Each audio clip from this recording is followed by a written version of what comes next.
So we can start. Úgy élek én a földön, mint egy csöndes Isten. Mindenem megvan, mégis semmim sincsen.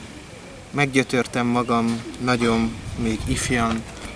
Rózsák közé hevertem, szerettem, és ittam.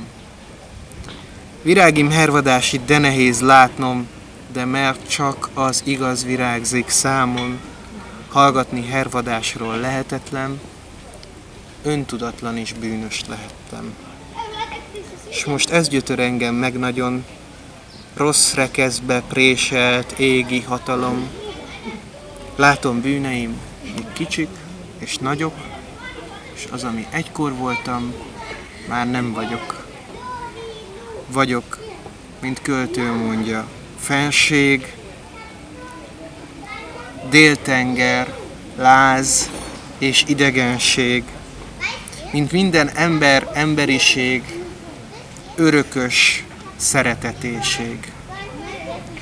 De mégis bízok én egy nagy Istenben,